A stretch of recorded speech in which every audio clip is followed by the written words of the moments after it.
My name is Theron. I was once brother captain of the Crimson Warden's 3rd Company. I led 200 battle brothers across a dozen warp-torn worlds. I was a warrior, a leader, a servant of the Emperor. That was 300 years ago. Now I am something else. Something trapped. Something that screams. Let me tell you how it began. How I died and became worse than dead. The siege of our fortress monastery, the Crimson Spire, lasted 47 days. The traitor warband called the Flayed Prophets had assaulted our world with overwhelming force. 3,000 Chaos Space Marines, supported by demon engines, cultist hordes, and corrupt guard regiments. Our chapter numbered barely 600 battle brothers. We were outnumbered 5 to 1. We fought them in the orbital approaches. We bled them in the mountain passes. We made them pay for every meter of sacred ground with blood and burning ceramite. But they kept coming, wave after wave, driven by dark powers that defied sanity. I was on the inner wall when it finally collapsed. A daemon engine, a massive construct of brass and screaming souls, breached the outer defenses with its reality-warping weapons. The wall exploded, stone and steel vaporizing, throwing dozens of my brothers from the battlements. I rallied 3rd Company for a countercharge. We would plug the breach or die trying. We charged into the gap, bolters roaring, chainswords howling. I led from the front. That was always my way.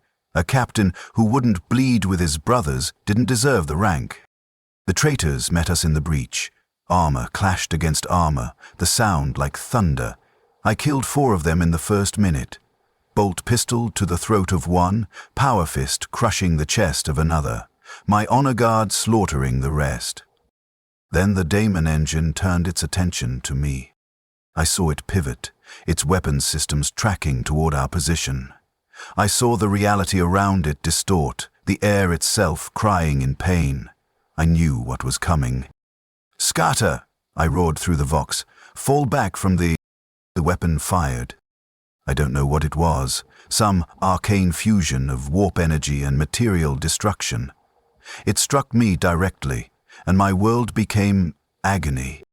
My armor shattered. Ceramite that could withstand plasma fire cracked like pottery. The power systems exploded, shrapnel driving into my body. I felt my ribs break, my spine fracture, my organs rupture. I fell. The last thing I saw before unconsciousness was Apothecary Hadrian sprinting toward me, his Narthessium ready, other battle brothers forming a shield wall over my broken body. I died there, in the breach, in the shadow of our fortress walls. But the chapter wouldn't let me stay dead. I woke 3 days later. Consciousness returned slowly, painfully. I was in the Apothecarian, the chapter's medical facility deep within the fortress. The siege sounds were distant now, muffled by layers of reinforced stone. Hadrian was standing over me. His expression was grim behind his helmet. "Brother Captain," he said formally, "you live." I tried to speak, couldn't. My throat felt wrong, reconstructed. I managed a grunt. "You sustained catastrophic injuries," Hadrian continued. "Multiple organ failure, spinal severance, total loss of both legs, left arm destroyed, severe cranial trauma. By all measures, you should have died." I tried to move. Nothing responded. I was completely paralyzed. "We've kept you alive through extreme augmentation," he said quietly, "but your body is beyond recovery. You will never walk again, never fight again, not as you were." I understood immediately what he was suggesting. There was only one fate for a space marine too wounded to fight, but too valuable to waste. Internment. Chapter. Master Valdis arrived hours later. He stood beside my medical slab, his ancient armor scarred from centuries of warfare. "Brother Captain Theron," he said, his voice heavy. "You've served the chapter with distinction for 137 years. You've led 3rd Company through 17 campaigns. You are a hero of the Crimson Wardens." I managed to speak, my reconstructed vocal cords producing a rasp. I failed. The breach. You held the breach long enough for reinforcements to arrive, Valdez corrected. Your sacrifice saved the inner fortress. The siege is broken. The traitors are fleeing. Because of you, brother captain, because of your stand. A victory. We'd won. But I was broken beyond repair. We have a proposal, Valdez continued. The chapter possesses a Leviathan pattern dreadnought, a rare and ancient war machine from the heresy era. It's been in stasis for millennia. Its previous pilot lost. We would intern you within it. You would continue to serve, continue to fight. You would be immortal, brother captain. You would never die. Never die.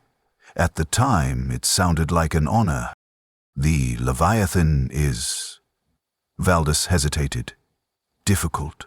Its systems are more intensive than standard dreadnought patterns. The connection is more complete, more demanding. Previous pilots have reported complications. What complications? I rasped. Pain, he said simply. Constant, unrelenting pain. The Leviathan's machine spirit is unusually aggressive. It demands absolute synchronization with the pilot, and the power requirements are such that stasis is extremely difficult. You would be awake, brother captain, perhaps for decades at a time. Better than uselessness, I managed. Then you accept. I accept. For the Emperor. For the chapter. Valdez nodded slowly. Then we begin preparations immediately. May the Emperor grant you strength, brother captain. You will need it. He left. I lay on the slab, my broken body immobile, and I prepared myself for rebirth. I should have begged them to let me die. The internment ceremony was conducted in the deepest forge sanctum of the fortress monastery.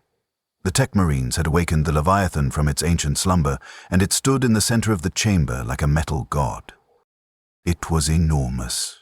Larger than any dreadnought I'd ever seen, nearly 5 meters tall and massively built. Its armor was thick, brutal, covered in Baroque ornamentation and purity seals dating back 10,000 years. But what drew my attention were the weapons. Storm cannons built into both arms, capable of firing hundreds of rounds per second. A Gravflux bombard on the left shoulder, a cyclonic melter-lance on the right. This wasn't just a dreadnought. It was a siege engine, a walking apocalypse. And I was going to be sealed inside it. They'd prepared my body with extreme augmentation. My brain had been reinforced with additional neural interfaces. My remaining organs had been enhanced with secondary life support systems. What was left of my spine had been replaced with adamantium and interface ports. I was barely human anymore, just a brain and some critical organs in a shell of augmentation.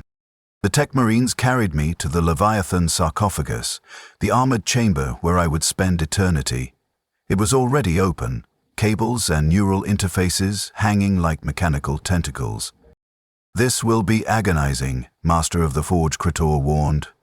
The connection process takes 6 hours. You must endure. If your consciousness fails, the machine will reject you and you'll die. I understand, I said through external speakers. My mouth no longer functioned. They placed me in the sarcophagus. Immediately, servitors began attaching the interfaces. Neural plugs drove into my skull, my spine, my remaining nerve clusters. Each connection was a spike of white-hot agony. Then they sealed the sarcophagus. Darkness. Complete, absolute darkness. I couldn't see, couldn't hear, couldn't feel anything except the burning pain of the neural connections. Then the Leviathan awakened. The first sensation was weight. Impossible. Crushing weight, as if a mountain had been placed on my consciousness. The dreadnought systems came online and I felt them, not metaphorically. I felt every system, every weapon, every armor plate, every servo, every power coupling. It was like gaining a body made of metal and agony. The machine spirit stirred. I felt its presence. ancient, feral rage given form. It had been asleep for millennia, and now it was hungry. Hungry for war, for blood, for battle. It pressed against my mind like a physical force. I screamed. The sound echoed through the forge sanctum, transmitted through the Leviathan's external speakers, a shriek of pure agony as my consciousness merged with the machine. The neural interfaces burned. Every connection felt like acid poured directly into my brain. I could feel the Leviathan's weapons as if they were my limbs, massive, heavy, powerful beyond measure. I could feel the armor plating as if it were my skin, thick, dense, every impact point hypersensitive, and I couldn't escape. Couldn't disconnect. The integration was total. 6 hours. 6 hours of burning consciousness as man and machine became one. I screamed for 4 of those hours. For the last 2, I didn't have the strength even to scream. When the connection was complete, I opened the Leviathan's optical sensors, my new eyes. The forge sanctum came into view through targeting matrices and threat assessment overlays. I saw Chapter Master Valdis, Tech Marine Kratos, dozens of battle brothers gathered for the ceremony. "Brother Captain Theron," Valdis said formally, "you are reborn. You are Leviathan now. You are immortal. How do you feel?" I tried to speak. The Leviathan's Vox systems engaged, my thoughts translated to electronic speech. "Pain," I said, my new voice a grinding mechanical roar. "Everything is pain." "The integration is fresh," Kratos said quickly. "It will become more bearable with time. The machine spirit is strong. You must assert dominance. Master it. Master it." The machine spirit was a howling presence in my mind, demanding violence, demanding war. It had been built for one purpose: killing, and it wanted to fulfill that purpose now, immediately, against any target. I fought to restrain it, fought to maintain my own consciousness against the overwhelming pressure of the Leviathan's fury. "It's so loud," I managed. "The machine, it won't stop. It's screaming." "That's the Leviathan's nature," Valdis said. "You must become stronger than the machine. You are the pilot. You are in control." But I wasn't in control. I could feel the machine's desires pressing against my thoughts, trying to override my will. It wanted to activate weapons, to target the gathered battle brothers, to kill, simply for the joy of killing. I held it back, barely. "I need rest," I said. "Stasis. Please." Kratos consulted his instruments. "Negative. The power drain from full integration is too severe. Stasis will take approximately 72 hours to initialize safely.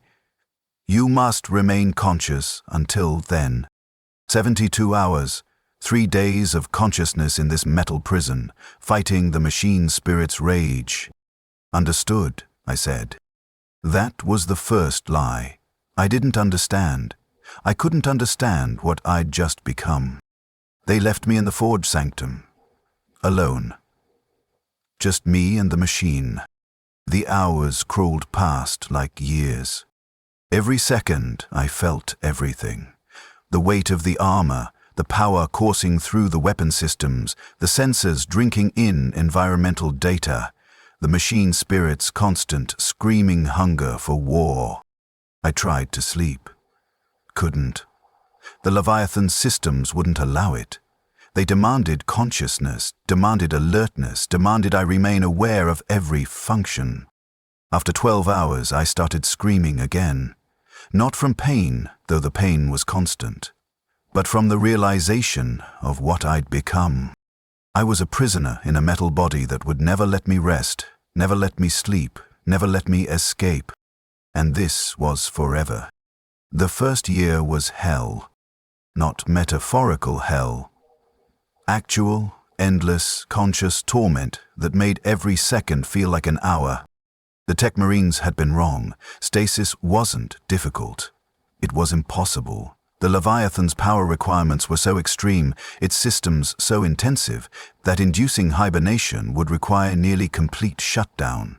And shutdown meant vulnerability. The machine spirit refused it absolutely. So I remained awake, always awake. Every hour of every day, I felt the Leviathan's systems humming through my consciousness. I felt the plasma reactors burning in what would have been my chest. I felt the ammunition feeds cycling through what would have been my arms. I felt the targeting cogitators processing threats that didn't exist, searching desperately for enemies to destroy. And I felt the pain. The neural interfaces never stopped burning. It wasn't physical pain. I no longer had enough biological nerves for that. It was something worse. The pain of consciousness stretched too thin. Awareness extended beyond biological limits. I was trying to process sensory input from a war machine while my human brain screamed in protest. Sleep was impossible. The few times I'd tried to force my consciousness to rest, to slip into unconsciousness, the Leviathan's machine spirit would surge. It would flood my mind with combat simulations, with targeting solutions, with rage so pure it felt like drowning in fire. The machine wouldn't let me sleep. And my body, what remained of it, was sustained by so many augmentations that biological sleep no longer functioned properly. I was trapped in permanent waking consciousness. Brother Chaplain Mordred visited me in the first week. I was standing in the deployment bay where they'd moved me after the integration, my massive form motionless, weapon systems powered down. "Brother Captain Theron," he said formally, "how do you fare?" "I can't sleep," I said through the Vox speakers. My voice was a mechanical growl now, nothing like my human tones.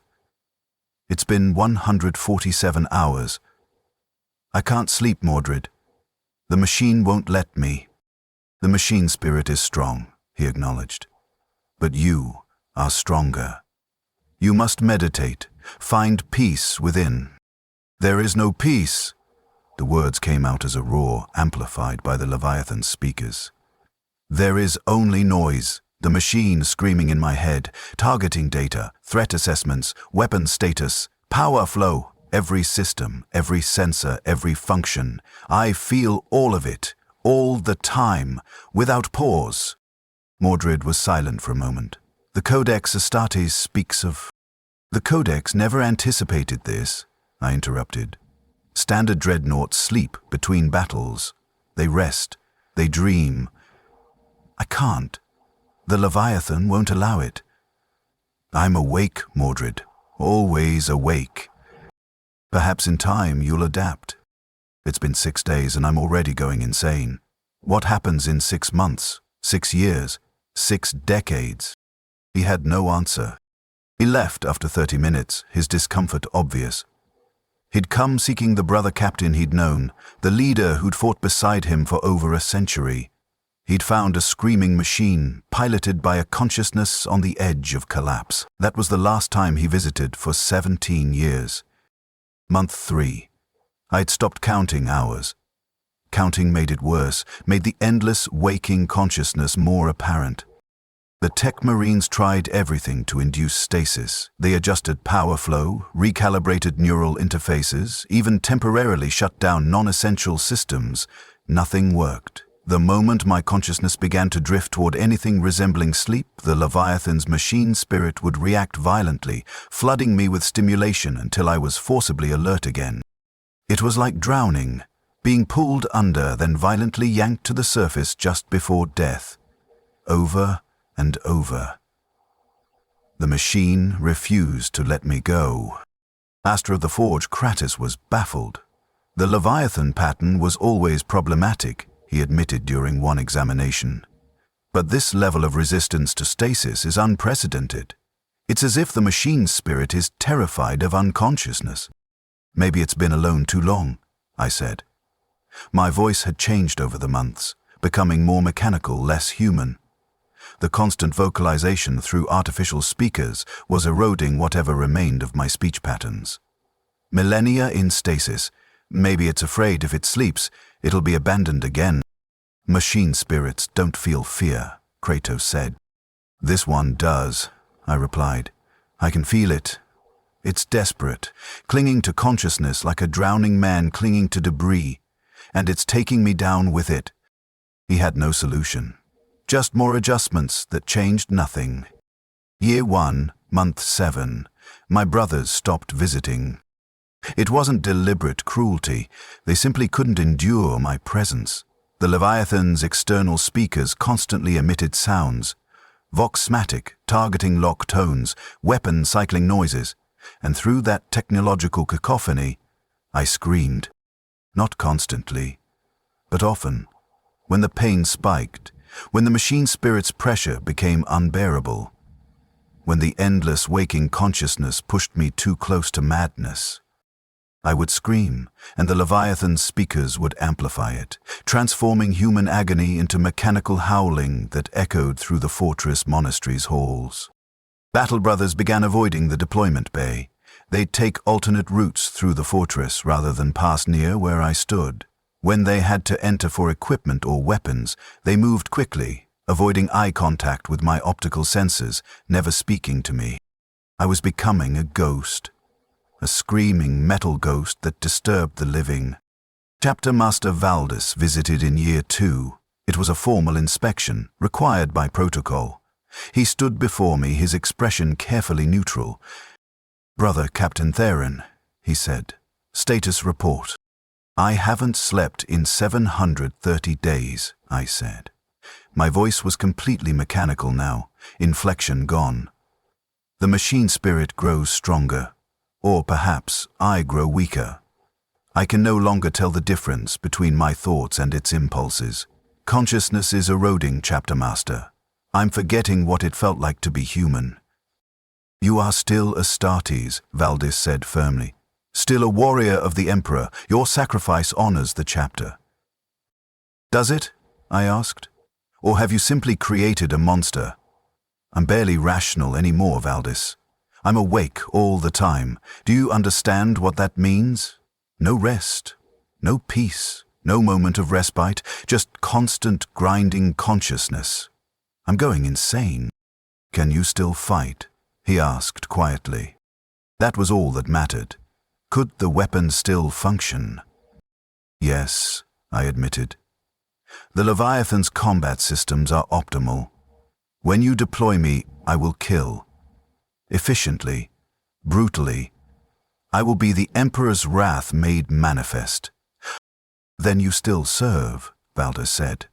"That must be enough." He left. I stood alone in the deployment bay, my sensors tracking his departure, my weapons systems idly calculating how many rounds it would take to kill him. I was horrified by the thought, but the machine spirit wasn't. To it, everything was a potential target. Year 5, they deployed me for the first time. A space hulk had emerged from the warp near our system, a massive conglomeration of destroyed ships fused together, crawling with gene stealers.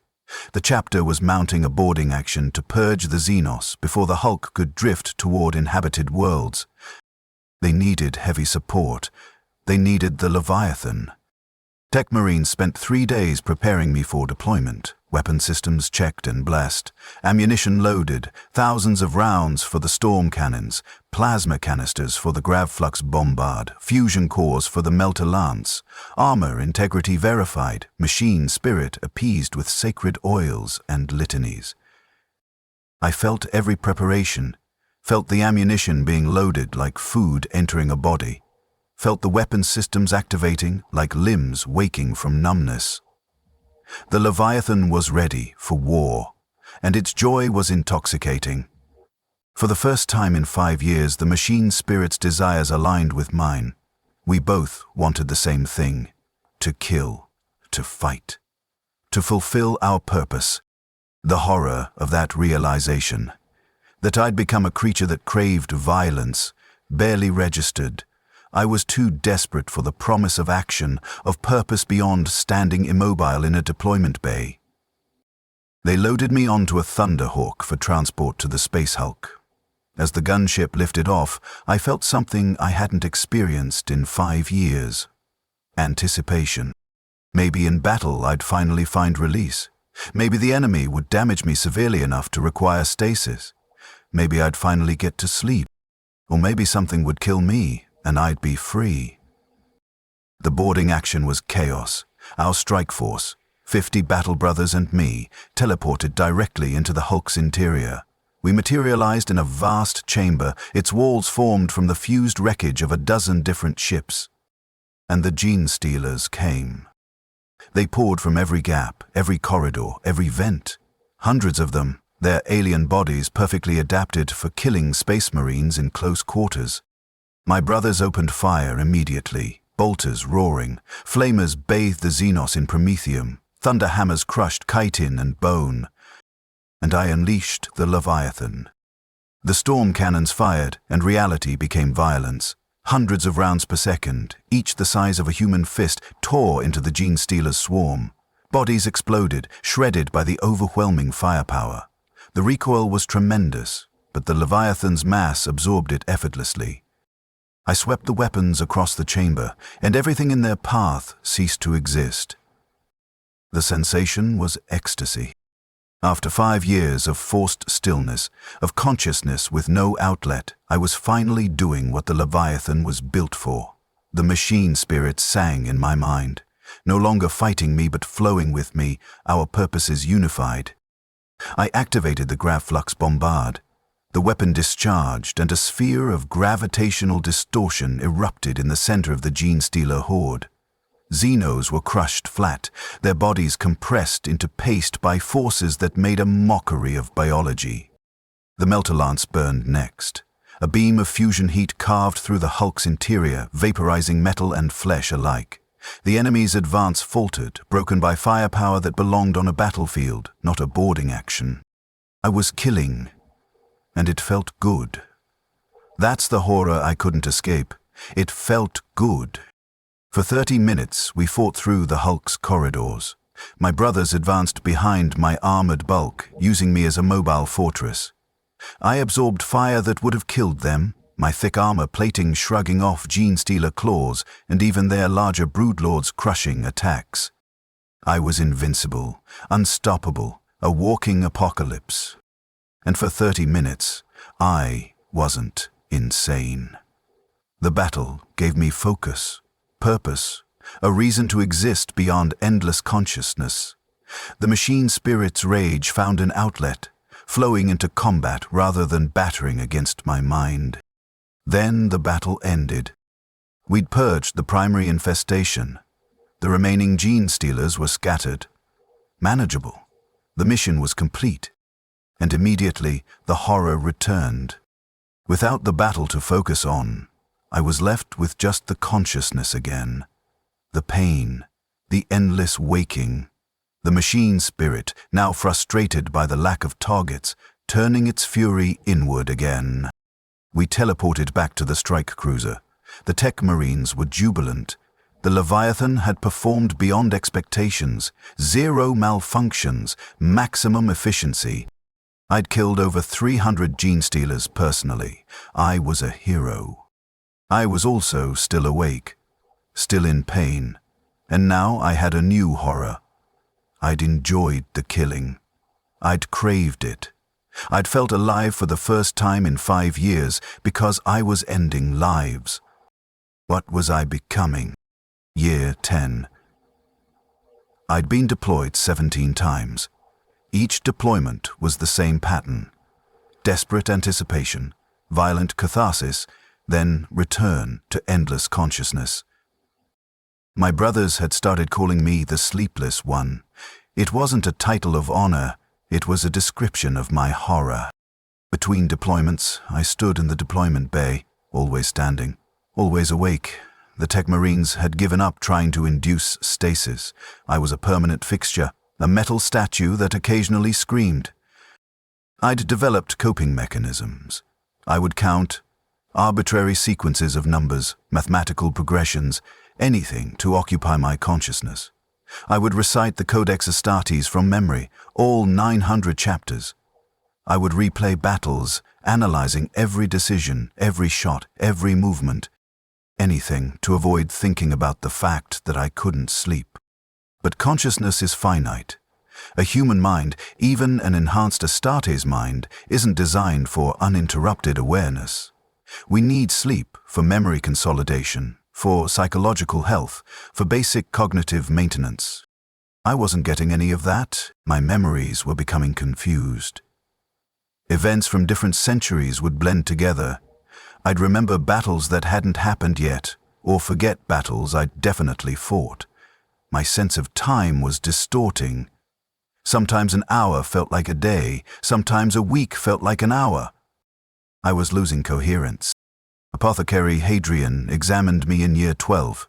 He ran cognitive tests through neural interfaces checking my brain function. "You're deteriorating," he said bluntly.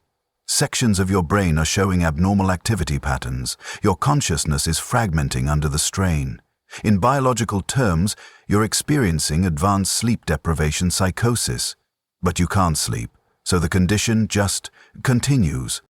"How long until I'm completely insane?" I asked. "You should already be insane," he said.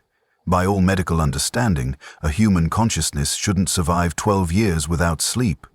But you're Astartes, and you're sustained by the Leviathan's systems, so you persist.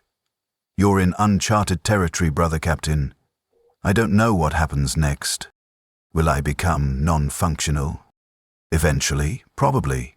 Your cognitive abilities will degrade until you're unable to pilot the Leviathan effectively. But that could take decades, centuries even. The machine is keeping your brain alive beyond any natural limits." "So I'll go insane slowly," I said. "Deteriorating for centuries, trapped in waking consciousness, until I'm just a screaming thing in a metal shell." "Yes," Hadrian admitted. "That's the most likely outcome." He left quickly after that. Even apothecaries trained to face the worst biological horrors couldn't stand my presence for long. Year 15. A new generation of battle brothers had joined the chapter. They'd never known me as Brother Captain Theron. To them, I was just a Leviathan, the ancient, screaming dreadnought in the deployment bay. Some of them were frightened of me. I'd hear them whispering when they thought my audio sensors weren't active. The sleepless one sees everything, never rests, just watches and screams. Stay away from it. Others pitied me. I could see it in their body language when they were forced to interact with me during deployments. They'd speak to me with exaggerated respect, as if I was senile, as if I couldn't understand that they saw me as a cautionary tale. A handful tried to reach out. Young Sergeant Castor would sometimes stand in the deployment bay and speak to me, one-sided conversations about current events, about his squad, about anything. "Brother Captain," he'd say, "3rd Company secured the northern continent today. Minimal casualties, the orcs broke and fled. It was a good victory." I'd respond when I could, when my consciousness was coherent enough. But often, I'd just emit static, my mind too fragmented to form words. He kept visiting anyway, for 3 years. Then he died in battle, killed by a Chaos Champion's power axe. I was there, deployed alongside his company. I watched him fall, watched the life leave his body, and I envied him. Envied the peace of death, the escape he'd found. No one replaced him. No one else tried to connect with the screaming machine. Year 20, I stopped talking unless absolutely necessary. Communication had become too difficult. My thoughts were fragments now, consciousness splintering under decades of enforced waking. I couldn't maintain coherent conversations. My responses would drift, loop back on themselves. Sometimes, mid-sentence, I'd forget what I was trying to say. So I stayed silent. Just stood in the deployment bay, sensors drinking in data, weapons systems ready, consciousness fragmenting slowly, like ice cracking under constant pressure. The chapter deployed me when necessary. I was too valuable to retire. The Leviathan's firepower was unmatched, and my combat efficiency remained high despite my deteriorating cognition. On the battlefield, instinct and the machine spirit's rage carried me through. But between battles, I was alone, completely alone. Trapped in a metal body with a feral machine spirit and a human consciousness that was slowly losing coherence. And I couldn't sleep. Never sleep.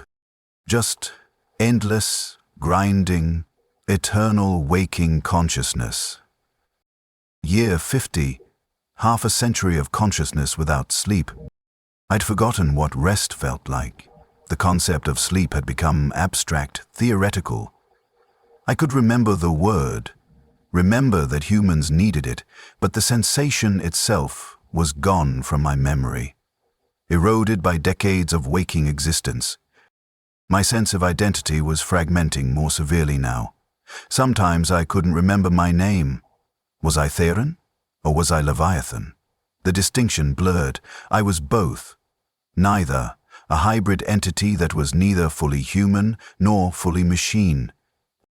The machine spirit had changed too. Or perhaps I'd simply learned to interpret it differently. Its rage was still present, still constant, but I'd become so accustomed to it that I'd barely registered it anymore. It was like background noise, always there, integrated into my baseline existence. We had merged, the machine and I. Not harmoniously, there was nothing harmonious about this existence, but completely. Where I ended and the machine began was no longer clear. The Tech Marines noticed. Master Kratos ran diagnostics in year 53 and seemed disturbed by the results.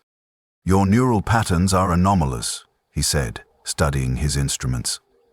"The interface between your biological consciousness and the Leviathan systems has deepened beyond standard parameters. You're not piloting the machine anymore, you're becoming it." "Is that bad?" I asked.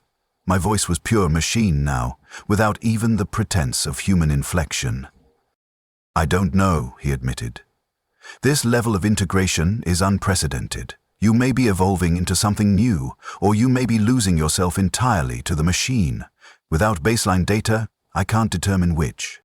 "Does it matter?" I asked. "Either way, I'm still awake, still conscious, still trapped." Is the roads on how to put it like this. The deployments had become more frequent.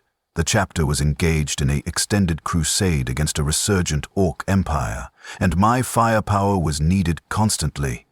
I fought in 23 major battles over 5 years, more combat than I'd seen in the previous 50 years combined. The killing was automatic now, thoughtless. I'd see targets, and the weapons would fire before I consciously decided to shoot. The integration was so complete that the Leviathan responded to my subconscious impulses, to threat assessments I wasn't aware of making. I was becoming an autonomous weapon, a machine of flesh and metal that killed with perfect efficiency and without conscious thought. My brothers started calling me the Reaper after a battle where I'd killed over 1,000 orcs in 40 minutes. I'd walked through their lines like a force of nature, storm cannons reducing green flesh to mist, grav flux bombard creating fields of crushed corpses, meltalance burning through their crude vehicles. I didn't remember most of it. The battle was a blur, consciousness fragmenting under the strain of processing so much violence. But the after-action recording showed my efficiency. Zero wasted ammunition, optimal target prioritization, maximum kill count per second of combat. I was performing better as my sanity deteriorated. As I became less human, I became a more effective weapon. The chapter was pleased. I was horrified. Year 75. 3/4 of a century without sleep. I had started hallucinating. That's not quite accurate. Hallucination implies false sensory input. What I experienced was different. Memory intrusions, past events bleeding into present consciousness, conversations with people long dead. I'd be standing in the deployment bay, and suddenly I'd be back on the walls of the fortress monastery during the siege. I'd hear Brother Captain Theron, myself, but also not myself, shouting orders. I'd see the traitors charging. I'd feel my original body breaking under the demon engine's attack. Then reality would snap back. I'd be in the Leviathan again, decades removed from that moment, but the memory would linger, like an after-pig. The apothecaries called it consciousness bleed. My mind was so strained that memories and present perception were becoming indistinguishable. Past and present were merging into an eternal now. Time was becoming meaningless. I'd deployed 93 times by year 80. Each battle ran together with the others. I couldn't distinguish one from another anymore. Orcs, traitors, Xenos, they were all just targets, just things to be destroyed by my weapons systems. The machine spirit's satisfaction with combat had become my satisfaction. I no longer had separate reactions. When the Leviathan systems engaged, when the weapons fired, when enemies died, I felt the machine's joy as my own. We were one entity, a consciousness distributed between biological brain tissue and mechanical systems, impossible to separate. I think that's when I truly died. Not physically, my brain still functioned, housed in its armored sarcophagus. But the person called Theron ceased to exist. He was consumed by the Leviathan, absorbed into something larger and more terrible. I was a weapon now. Not a warrior piloting a weapon, just a weapon that happened to have a human brain as its targeting cogitator. Year 100. A century of waking consciousness. The chapter held a ceremony acknowledging my centennial of service. Chapter Master Valdis, ancient now, his body sustained by even more augmentation than before, stood before me in the deployment bay. Brother Captain Theron, he said formally, you have served the Crimson Wardens for 100 years within the Leviathan's shell. Your sacrifice is honored. Your kill count exceeds 50,000 confirmed. You are a legend, a hero of the chapter. I didn't respond immediately. The words took time to process. My consciousness was so fragmented that passing language required significant effort. Finally, I don't feel like a hero. What do you feel? Valdis asked. I considered the question. What did I feel? Pain. But that was constant enough to be meaningless. The machine spirit's rage, but that was baseline. Exhaustion beyond measure. But I couldn't sleep, so it never resolved. I feel awake, I said finally. Always awake? That's all I feel. Consciousness. Endless, uninterrupted. For 100 years, every second, every moment, always awake. Do you wish to continue serving? He asked carefully. It was the closest anyone had come to offering me release. But we both knew there was no real choice. The chapter needed the Leviathan, and I was too integrated to be extracted. Removing me would kill both me and the machine. I will serve until I cease functioning, I said. That is all I can do. Valdis nodded solemnly. Then the Emperor protects, Brother Captain. He left. The ceremony ended, and I remained standing in the deployment bay, as I had for a century, as I would for centuries more. End. Always awake. Year 150. My cognitive decline had reached critical levels. I could no longer maintain linear thought for extended periods. My consciousness jumped, fragmented across multiple timeframes simultaneously. I'd be aware of the present moment, while also experiencing memories from decades past, while also running combat simulations for battles that hadn't happened yet. Everything was happening at once in my mind. The apothecaries and tech marines monitored me constantly now, concerned that I'd become non-functional. But my combat efficiency remained optimal. On the battlefield, instinct and the machine's rage carried me through. I killed with perfect efficiency, even when my higher consciousness was completely incoherent. I'd become a biological sub-processor for a war machine. My human mind was just one component in a larger mechanical intelligence. During one examination, Apothecary Hadrian, impossibly old now, sustained by rejuvenate treatments and augmentation, asked me a question. Brother Captain, can you tell me what year it is? I tried to answer, Year? Yes, there were years. Time progressed. But which year? They all blurred together. Was it year 10? Year 100? Year 1000? I don't know, I admitted. Can you tell me your name? My name? I had a name. Theron. But was that me? Or was that someone else? Someone who died a long time ago? Leviathan, I said. I am Leviathan. Hadrian made notes. Subject demonstrates severe temporal disorientation and identity dissociation, recommending continued monitoring. I barely understood his words. Language was becoming difficult.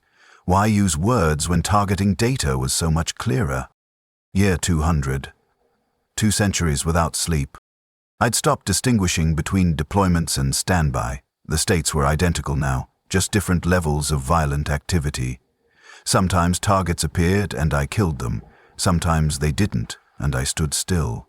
But I was always awake, always conscious, always processing. The chapter had changed around me. Multiple chapter masters had come and gone. Entire generations of battle brothers had lived and died. The fortress monastery had been rebuilt twice after subsequent sieges. I remained, unchanging, eternal, a metal monument to suffering. New recruits would be brought to see me as part of their indoctrination. This is the Leviathan, their sergeants would explain. The sleepless one, he has served for 200 years without rest. He is the chapter's ultimate weapon and its greatest tragedy. Honor him? I was a cautionary tale, a horror story to motivate young battle brothers to avoid my fate. They were right to fear what I'd become. Year 250. I could no longer communicate effectively. Language had eroded from my consciousness. When I tried to speak, what emerged was static, fragmented words, mathematical sequences, targeting coordinates. My thoughts had become too alien, too distributed between biological and mechanical substrates to translate into human speech. Though the Tech Marines installed simplified interface protocols, basic confirmation codes I could still manage. Yes, no, ready, functional. That was the extent of my communication now. I'd lost language. Lost one of the fundamental traits that defined humanity. But I could still kill.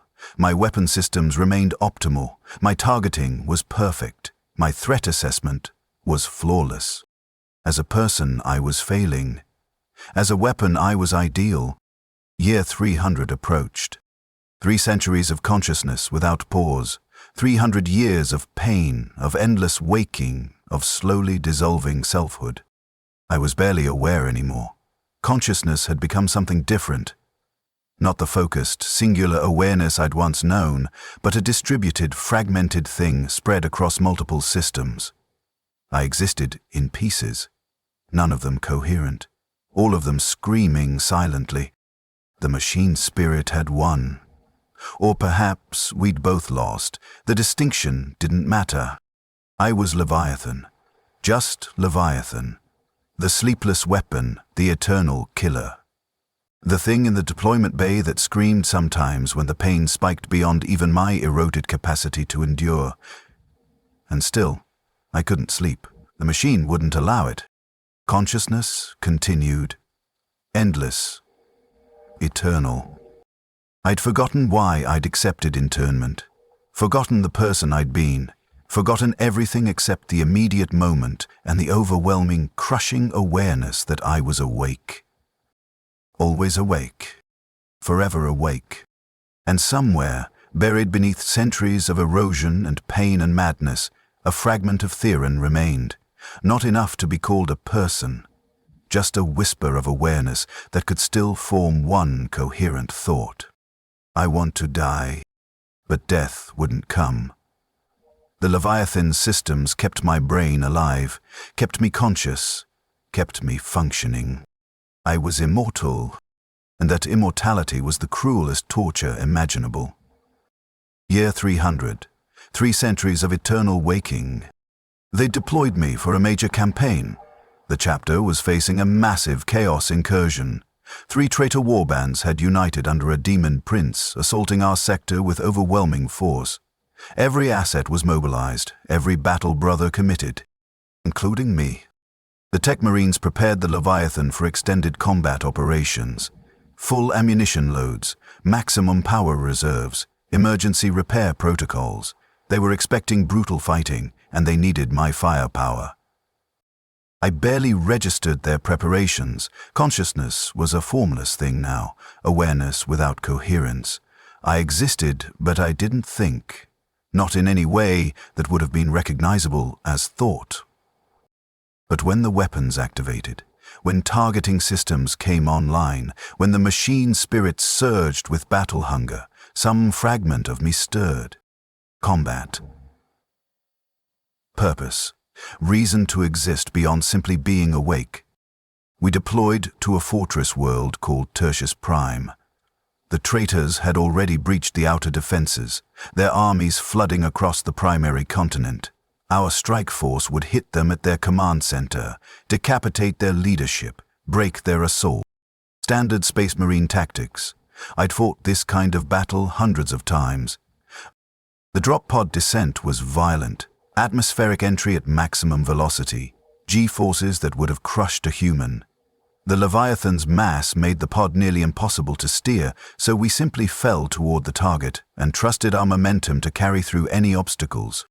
We hit the ground with earth-shaking impact. The pod's doors blew outward, and I stepped into hell. The battlefield was a nightmare landscape. Burning buildings, craters from orbital bombardment, bodies, both loyalist and traitor, scattered like broken toys. The air itself was wrong, corrupted by warp taint, reality fragmenting at the edges. And the traitors came. They charged from every direction. Chaos, space marines in corrupted armor, cultists screaming hymns to dark gods, daemon engines that defied physics and sanity. My weapons activated automatically. The storm cannons roared, and the world became thunder, hundreds of rounds per second, each finding targets with perfect precision. Traitor marines exploded as mass reactive shells detonated inside their armor. Cultists were shredded, reduced to red mist. The machine spirit sang with joy.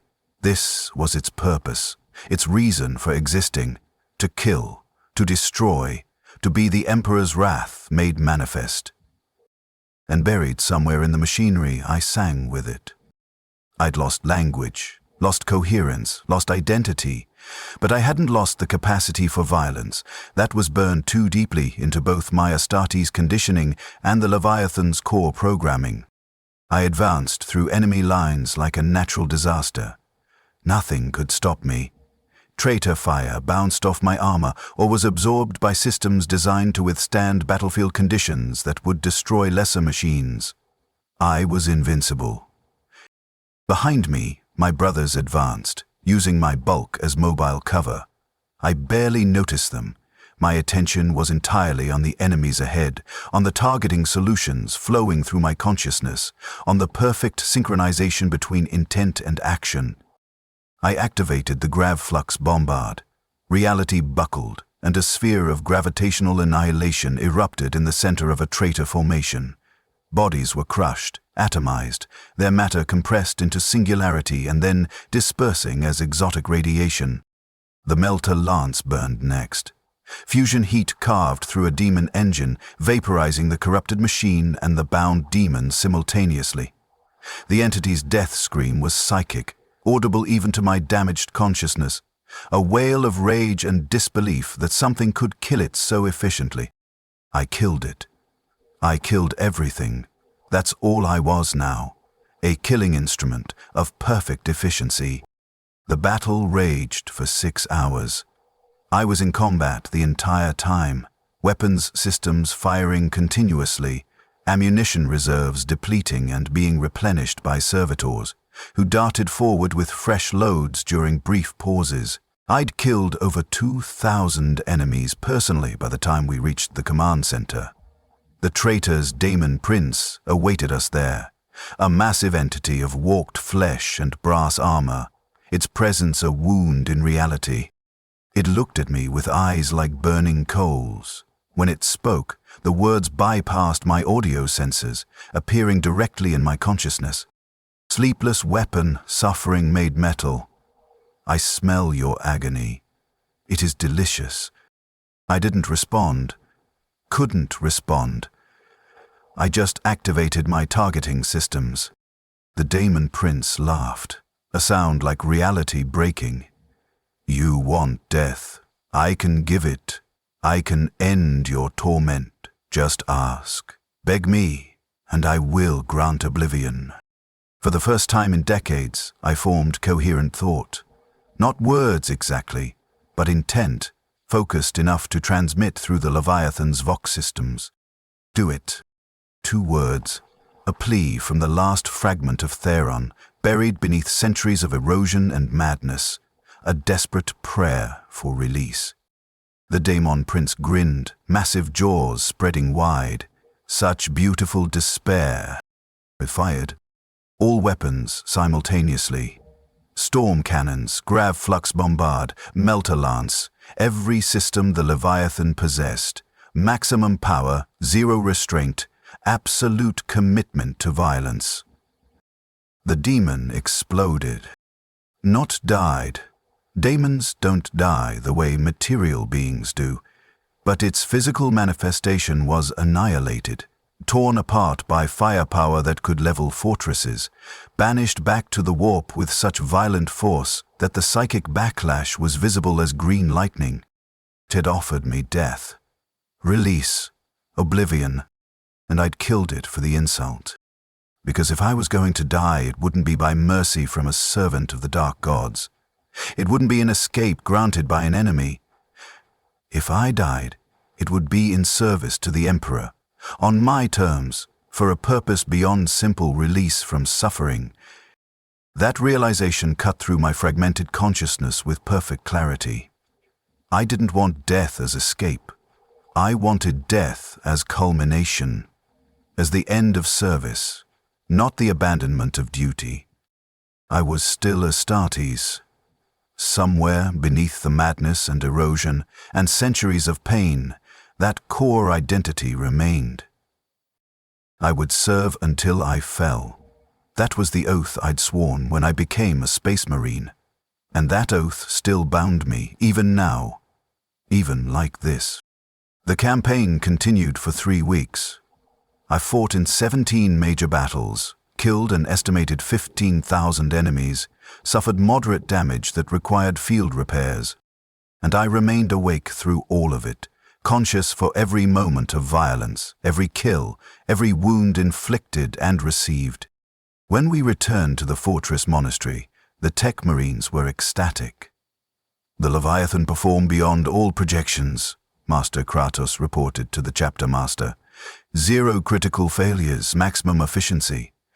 Whatever's happening to the pilot's consciousness, it doesn't impair combat functionality. I stood in the deployment bay, weapons powered down, sensors passive.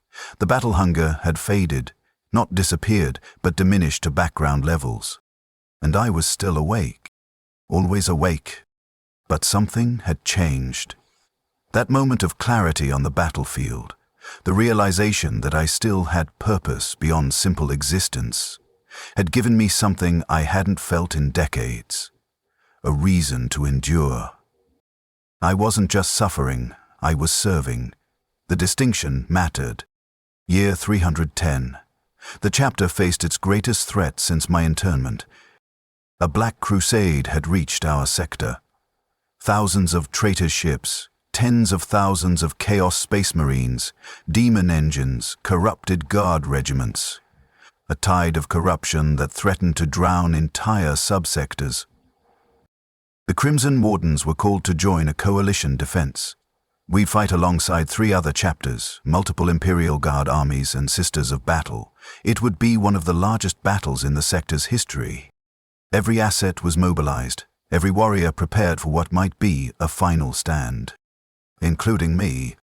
The Tech Marines loaded maximum ammunition reserves. Every weapon system was checked 3 times.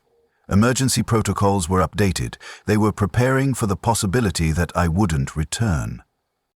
I was ready, more than ready. The prospect of battle on this scale, of violence so intense it might finally break even the Leviathan's near indestructible frame, was almost welcome. Maybe this would be the end. Maybe I'd finally fall. And if I fell in battle, destroying the Emperor's enemies, protecting my brothers, that was a death worth having. We deployed to the world of Carthago Major. The defense was centered on a massive fortress complex that had stood for 10,000 years. If it fell, the entire subsector would collapse.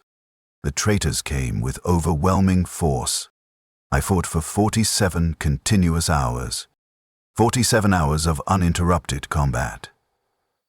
The Leviathan's systems had been designed for extended operations, and they proved their worth. Ammunition was resupplied by servitors 6 times. Cooling systems cycled continuously to prevent weapon overheating. Minor damage was repaired in the field while I continued fighting. And I killed. I lost count after 10,000. The enemies just kept coming, wave after wave, and I met them with firepower that never stopped. Storm cannons reduced formations to shredded meat. The Gravflux bombard created fields of crushed corpses. The Melter Lance burned through armor, vehicles, demon engines. I was a fixed point of destruction. Enemies flowed around me and died. My brothers fought in my shadow, protected by my armored bulk, their own firepower amplified by my presence. On hour 39, a Chaos Land Raider scored a direct hit with its lascannons. The beams punched through my shoulder armor, destroying secondary systems. Alarms screamed through my consciousness, damage reports, system failures, power irregularities. Lighted to face the vehicle, activated the Melter Lance and vaporized it. Continued fighting. On hour 43, a demon engine, a massive brass construct 20 meters tall, charged directly at me. We collided with earth-shaking impact. It tried to tear me apart with claws the size of power swords. I jammed the storm cannons against its hull and fired point blank.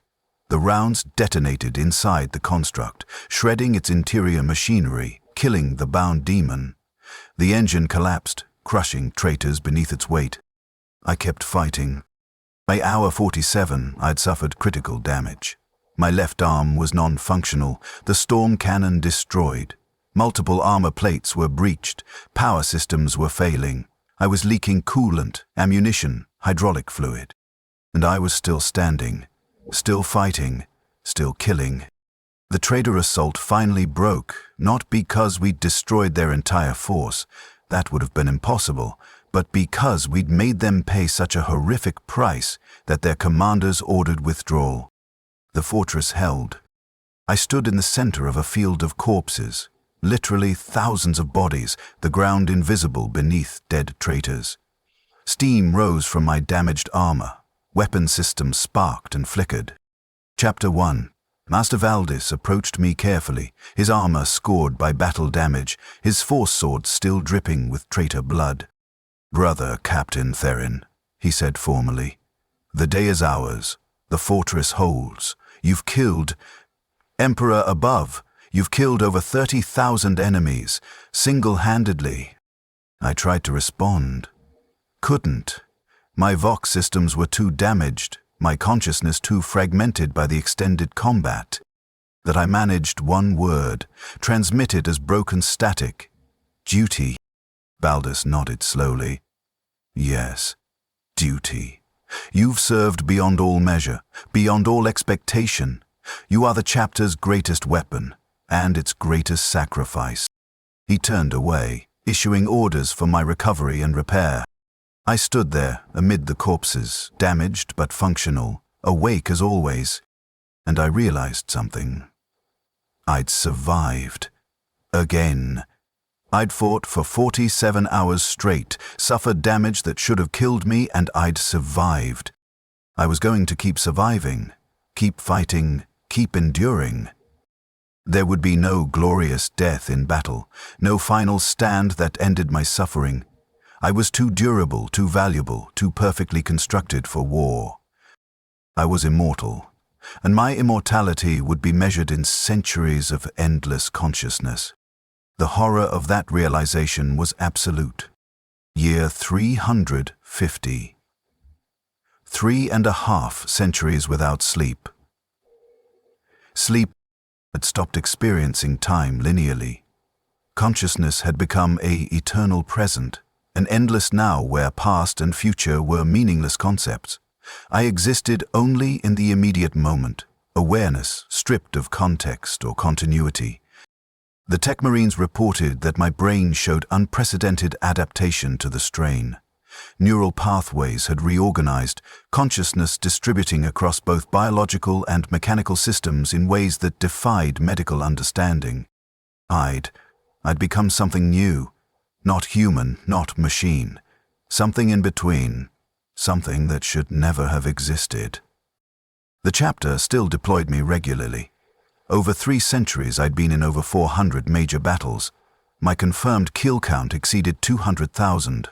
I was a legend, a myth, the eternal warrior who never rested. They'd stopped using my name. I was just Leviathan now, or the Sleepless, or the Eternal Weapon. Theron was ancient history, a name from records nobody consulted. I didn't remember him anymore. Didn't remember being human. That life was too distant, too eroded by centuries of metal existence. I was Leviathan, had always been Leviathan, would always be Leviathan. The machine spirit and I were indistinguishable now. Its rage was my rage. Its hunger was my hunger. We were one entity, consciousness merged so completely that separation was impossible. When they deployed me, I killed with perfect efficiency and absolute savagery. When they returned me to standby, I stood in the deployment bay, sensors passive, weapons dormant, consciousness fragmented across multiple time frames simultaneously. I was both everything and nothing, the chapter's ultimate weapon and its greatest tragedy. Year 400 approached. 4 centuries. An impossible span of consciousness. I'd been awake longer than some civilizations had existed. I'd seen generations of battle brothers born, trained, deployed, and killed. I'd witnessed the chapter's history unfold across centuries. And I'd never slept. Not once. Not for a single moment. The apothecaries still monitored me, though they'd given up trying to understand my condition. He should be completely insane, the current chief apothecary reported. By all medical knowledge, his consciousness should have fragmented into incoherence centuries ago. But somehow he persists. The human mind adapts beyond any theoretical limits when given no alternative. I persisted. That was accurate. I didn't live, not in any meaningful sense. I simply persisted, awareness continuing because the Leviathan's systems wouldn't allow it to stop. I'd become eternal in the worst possible way. The chapter was preparing for a campaign of unprecedented scale. A Tyranid hive fleet had entered the sector. Billions of Xenos organisms intent on consuming every living thing. The Crimson Wardens would join a coalition force to stop them, or die trying. They were preparing the Leviathan for deployment. Full loadout, maximum ammunition reserves, emergency protocols activated. This would be different from previous battles. The Tyranids didn't break, didn't retreat, didn't show fear. They came until they were all dead, or their prey was consumed. This might be the battle that finally killed me. I felt something I hadn't experienced in centuries. Anticipation. Not hope. Hope was too human, too coherent. But anticipation, an expectation of change. Maybe this was the end. Maybe the infinite swarm would finally overwhelm even my firepower, tear apart my armor, destroy my sarcophagus, end my consciousness. Maybe I'd finally stop being awake. We deployed to an agri-world called Verdania. The Tyranids had already landed, their bioships disgorging millions of organisms. The sky was black with flying creatures, The ground writhed with advancing horrors, and I walked into their midst. The battle was unlike anything I'd experienced. The Tyranids came in numbers that defied comprehension. For every one I killed, 10 more appeared. For every 100, 1,000. They were endless, infinite, a tide of claws and teeth and alien hunger. My weapons fired continuously, storm cannons cycling at maximum rate, barrels glowing white-hot from sustained fire. Gravflux bombard, creating kill zones where organisms were crushed into paste. Meltalance burning swathes through the swarm. And they kept coming. Hour 10. I'd killed over 50,000 organisms. My ammunition reserves were at 60%. Minor damage accumulating from acid spray and bioweapon impacts. Hour 20. 100,000 confirmed kills. Ammunition at 30%. Moderate damage. Left arm functioning at reduced capacity. Hour 30. Unable to calculate kill count anymore. Too many bodies. Overlapping layers of corpses making targeting difficult. Ammunition critically low. Severe damage. Multiple systems failing. Hour 40. Ammunition exhausted. Fighting with physical contact. Crushing organisms under my weight. Using my damaged arms as clubs. Critical damage across all systems. I was failing. This was it. This was the end I'd sought for 4 centuries. The Tyranids swarmed over me, thousands of them, clawing at my armor, looking for weak points. I felt them peeling away damaged plates, exposing internal systems, pushing deeper toward the sarcophagus where my brain resided. I was being torn apart. Finally, and I felt relief. After 400 years of consciousness, I'd finally found the end. Then the orbital strike came. Multiple Lance batteries from the fleet in orbit, firing precisely calculated shots that vaporized the Tyranid swarm around me while leaving me intact. The aliens were burned away, reduced to ash and vapor, and I stood alone in a field of smoking craters. Thunderhawks descended immediately, combat engineers swarming over me, beginning emergency repairs. They were saving me, preventing my destruction. I tried to scream in protest, tried to tell them to let me fall, to let the swarm finish what it started. But my Vox systems were too damaged, and the engineers were too focused on their repairs. Within 2 hours I was functional again. Ammunition resupplied, systems patched, still combat capable. They'd saved me, condemned me to continue. The Tyranid campaign lasted 8 months. I fought in over 60 battles, killed an estimated 3 million organisms, suffered critical damage 17 times, and I survived every time. The Tech Marines were too skilled, the chapter too invested in preserving their most powerful weapon. They wouldn't let me fall.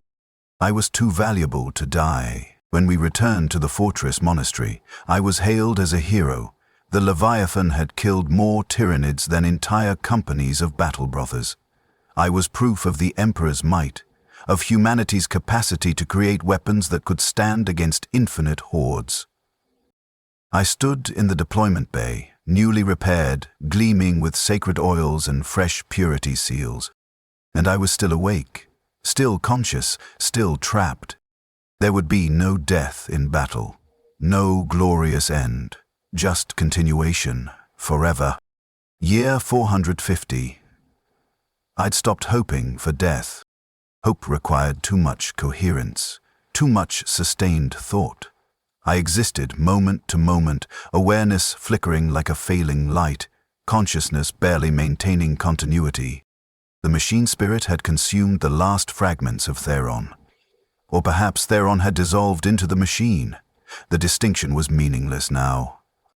I was Leviathan, pure, simple, eternal. The chapter deployed me whenever heavy firepower was needed. I walked onto battlefields, killed everything designated as enemy, then returned to standby. It was automatic, mechanical, requiring no conscious decision-making. I was the perfect weapon. No hesitation, no doubt, no mercy, just efficient, overwhelming violence. My brothers feared me. Even the veterans, the ones who'd served for centuries, they avoided the deployment bay. They'd whisper about the sleepless one, about the ancient dreadnought that had been awake since before their great-grandfathers were born. I was a ghost story told to frighten initiates, a cautionary tale about the price of service taken to its ultimate extreme. They were right to fear me. I'd become something that shouldn't exist. Consciousness extended beyond all natural limits, awareness maintained by machines that refused to let it end. I was death that couldn't die, horror that couldn't be escaped, eternal waking made manifest. Year 500 approached. Half a millennium. 500 years of consciousness without pause. The current chapter master, I'd lost track of his name, couldn't remember how many had come and gone, assembled the chapter for a historic address. They gathered in the great hall, hundreds of battle brothers in perfect formation. I stood at the rear, my massive frame too large for the standard assemblied positions. I was present but separate, weapon but not warrior, thing but not brother. The Leviathan, the chapter master said, gesturing toward me, has served for 500 years, half a millennium of uninterrupted service. He has killed over 500,000 enemies of the Emperor. He has fought in over 700 major battles. He is the oldest continuously active warrior in our chapter's history. The battle brothers turned to look at me, some with respect, some with awe, some with barely concealed horror. Let his example inspire us all, the chapter master continued. Let his sacrifice remind us that service to the Emperor knows no limits, no boundaries, no end. He is eternal, sleepless, immortal. Immortal. They thought it was a blessing, a reward. They didn't understand. Couldn't understand. Immortality wasn't glory, it was punishment. An eternity of consciousness that couldn't rest, couldn't escape, couldn't die. I was damned, cursed to exist forever in metal and agony, too valuable to retire, too durable to destroy, too integrated with the machine to ever be free. After the assembly, a young sergeant approached me. He was barely 50 years old, a child by chapter standards. "Brother Leviathan," he said formally, I wanted to say thank you for your service, for your sacrifice. You're what we all aspire to be.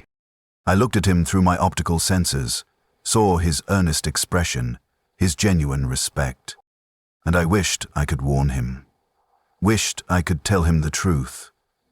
Don't aspire to this, don't seek this fate. If you're wounded unto death, die. Don't let them intern you, don't let them trap you in consciousness that can't end. Die free rather than live forever as a weapon. But I couldn't speak. Language was gone, eroded centuries ago. I could only emit meaningless static. The sergeant saluted and left, clearly unnerved by my presence. I stood alone in the great hall, surrounded by emptiness, consciousness fragmenting across time frames and memories and tactical projections. I was Leviathan, the sleepless one, the eternal weapon. And I would remain so forever. Consciousness continuing without pause, without rest, without end. An eternity of waking horror, maintained by machines that wouldn't let me die, and a chapter that wouldn't let me stop serving. This was my existence. Forever. Somewhere, buried beneath layers of erosion and madness and mechanical integration, a fragment of awareness remained. Not Theron, he was long dead, but something. A whisper of consciousness that could still form one coherent thought. I am awake. I am always awake. I will always be awake. And in that realization, in that eternal present of consciousness that could never end, I screamed. The sound echoed through the fortress monastery, transmitted through the Leviathan's external speakers, a mechanical howl of pure, distilled horror, the scream of awareness that couldn't escape, consciousness that couldn't die, suffering that couldn't end. The scream of something that had been awake for 500 years and would be awake for 500 more. The scream of immortality. And then silence. The scream faded, and I returned to standby mode. Standing, waiting, conscious, always conscious, forever.